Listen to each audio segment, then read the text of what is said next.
सगळ्यांना श्री स्वामी समर्थ. आणि मी आज आलो आहे पलसदरीला. आपण तुम्ही पाहू शकतात. आणि हा आहे पलसदरीचं स्टेशन, जिथून आपण जाणार आहे श्री स्वामी समर्थांच्या मठात. तर ज्यांना ही व्हिडिओ आवडली त्यांनी कमेंटमध्ये श्री स्वामी समर्थ नक्की लिहा आणि सबस्क्राईब पण करा यार. तर असं आहे पलसदरीचं स्टेशन. हे पहा पलसदरी. आणि इथं फक्त सिंगल लाईन आहे. आणि तुम्हाला मी मठात कसं जायचं हे सांगणार आहे. हे जे खोपोली साईडला पटरी जाते, ट्रॅक जातो, तिथून तुम्हाला इथून खाली रस्ता आहे.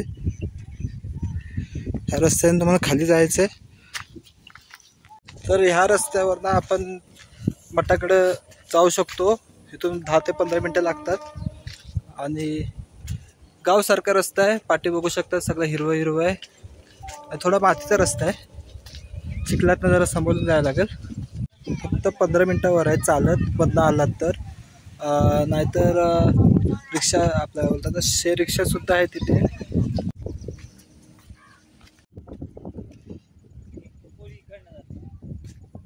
होय, हे बघा इंजिन आले सोडून कुठल्या तरी गाडीला सोडून आलेत इंजिन. इथे पुढे गेलं ना तर डोंगर लागतोय, खंडाला घाट म्हणतात त्याला. हे बघा धुकं किती आहे बघा, सेम गावसारखं. आवाज येते की काय माहीत नाही, इथं खूप वारा आहे. तर असं आहे पलसदरी. खूप छान वाटतंय, खूप म्हणजे खूप छान वाटतंय निसर्ग बघून. सध्या इथे मी तर एकटाच चालतोय. जेव्हा गुरुवार असतो किंवा काय म्हणतात त्याला रविवार असतो ना, तेव्हा खूप स्वामींचे भक्त येतात आणि येणारच हो. स्वामी ज्यांच्या पाठीशी आहेत तो कधी कुठेही अपयश त्याला भेटूच शकत नाही. तर आपण आता चाललोय स्वामींच्या मठाकडे.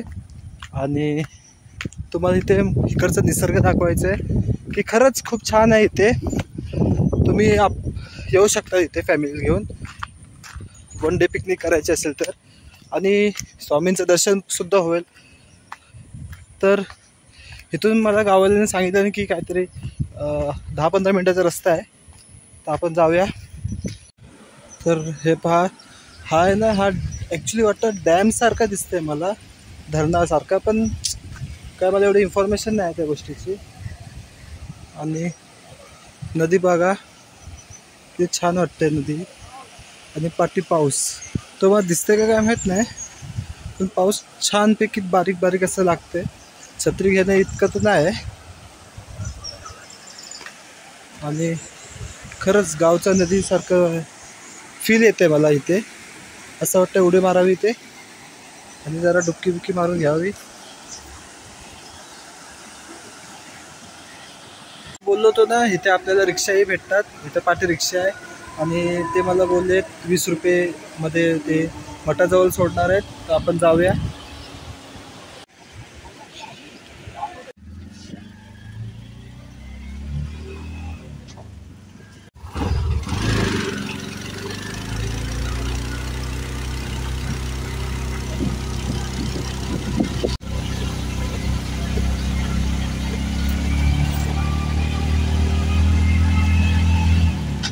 ते असं फील होतंय रिक्षात बसलं की आपण गावीच चाललोय. आणि त्यात बाहेरचे जे निसर्गाचे नजारे आहेत तसं सेमच वाटतंय आपण गावी चाललोय असं. तर हे बघा तुम्ही कसे गावच्या प्रकारे घर आहेत, कामट्यांची. जास्त आदिवासी समाज राहतात. आणि रिक्षा खड्ड्यात उठल्यावर फोकस येत नसेल.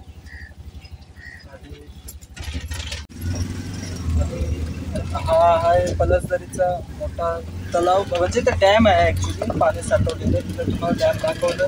तो डॅम आहे. मी आता विचारपूस केली गावातल्या लोकांबरोबर. आणि काही लोक तिथे मासेसुद्धा पकडतात.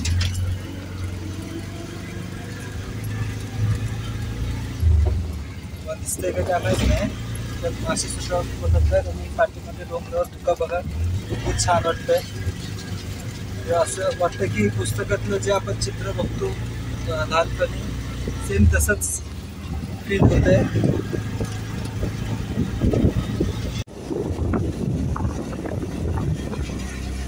तर रिक्षावाल्या काकाने मला इथे उतरला, म्हणजे ऑपोजिट साईडलाच स्वामींचं मठ आहे.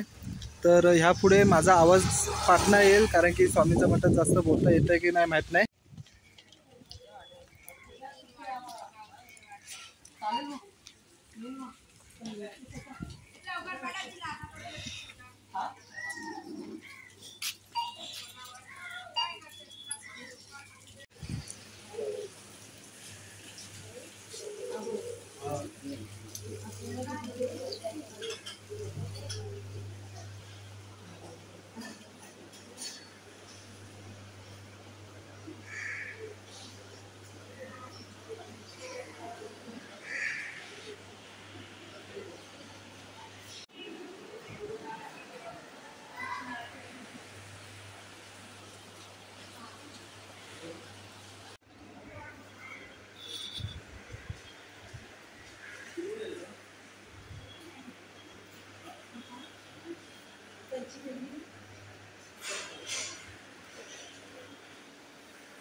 ही पहा स्वामींची उत्सव मूर्ती. भक्तांनी आहे ना, मनाला एकदम वेगळी शांतता भेटली. तुम्ही महाप्रसादाची वेळ पण बघू शकतात. गुरुवार दुपारी 12:30 ते 1:30, रात्री 8:15 ते 9:15. शनिवारी दुपारी असतं तेच टायमिंग, थोडा डिफरन्स आहे. आणि पौर्णिमेला तर दुपारी 12:30 ते 1:30 वाजेपर्यंत. इथे महाप्रसादाचा कक्ष आहे. इथून आतमध्ये तुम्ही आलात तर पाहाल स्वामींची एक अशी मूर्ती जी बघताच डोळ्यात भरेल. हे पहा.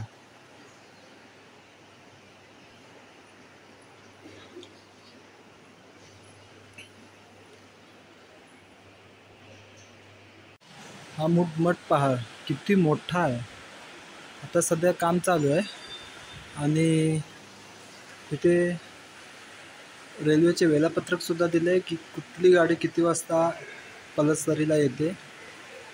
आणि तिथून तुम्ही बघू शकतात कसा भारी इथं निसर्ग आहे.